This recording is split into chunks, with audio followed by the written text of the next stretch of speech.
Hi all, welcome to my channel dimple gallery. Tiruttani Murugan கோவில் வரைக்கும் போயிருந்தேன். ஸோ அதை ஒரு மினி விலாகாக எடுத்திருக்கேன். வீடியோ ஃபுல்லாக பாருங்கள். உங்களுக்கு பிடிச்சிருக்கு அப்படின்னா கண்டிப்பாக சப்ஸ்கிரைப் பண்ணி என்னை சப்போர்ட் பண்ணுங்கள். நாங்கள் பார்த்தீங்கன்னா காலையில் ஒரு 5:30 மணி போலவே கிளம்பிட்டோம். கொஞ்சம் சீக்கிரமாக போனால் கூட்டம் இருக்காது அப்படின்றதுக்காகவே ஏர்லியாக கிளம்பிட்டோம்.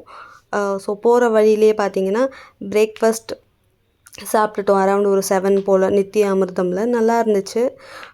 ட்ரை பண்ணியிருக்கீங்களா அப்படின்னா கமெண்ட்டில் சொல்லுங்கள்.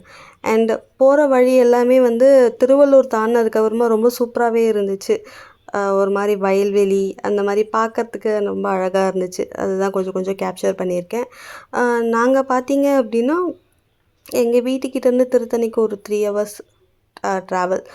ஸோ அரௌண்ட் ஒரு 9 போல். ஸோ பிரேக்ஃபாஸ்ட்னால கொஞ்சம் டிலே ஆகிடுச்சு. ஒரு 9 போல் நாங்கள் ரீச் ஆகிட்டோம் கோவில். வண்டியை பார்க்கிங்கில் விட்டு ஒரு 9:30 போல் க்யூவில் நிற்க போயிட்டோம். இன்றைக்கி வெள்ளிக்கிழமை அப்படின்றதுனால ரொம்பவே க்யூ காலியாகவே இருந்துச்சு. ஒரு 15 மினிட்ஸ்லேயே நாங்கள் இங்கேருந்து சாமியை பார்க்குறதுக்கு போயிட்டோம். ரொம்ப அழகாகவே எல்லா சாமியும் அலங்காரம் பண்ணியிருந்தாங்க. தைவெள்ளி அப்படின்றதுனாலே குறிப்பாக முருகர் சொல்லவே வேணாம், அவ்வளோ அழகாக அவரை எங்களுக்கு காட்சி கொடுத்தார். யூஸ்வலாகவே நாங்கள் பார்த்தீங்க அப்படின்னா வீக் எண்டில் போவோம். அப்போ கொஞ்சம் கூட்டமாக இருக்கும். டக்கு டக்குன்னு ஹரிபரியாக போகிற மாதிரி இருக்கும்.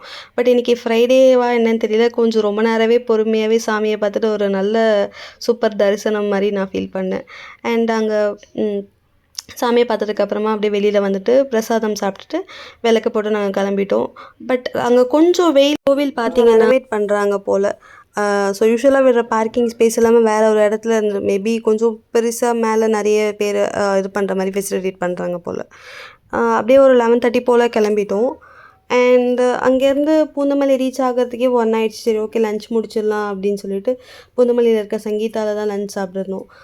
பட் அன்எக்ஸ்பெக்டடாக அங்கே இருந்த கிளைமேட்டுக்கும் பூந்தமல்லி கிட்டே இருக்க கிளைமேட்டுக்கும் ரொம்ப டிஃப்ரெண்ட்டாக அங்கே மழை பெஞ்சு சூப்பராக இருந்துச்சு. அண்ட் அப்படியே லன்ச் முடிச்சுட்டு வீட்டுக்கு ரீச் ஆகிட்டோம். ஸோ உங்களுக்கு இந்த விலாக் பிடிச்சிருக்கு அப்படின்னா சப்ஸ்கிரைப் பண்ணி சப்போர்ட் பண்ணுங்கள். பாய்.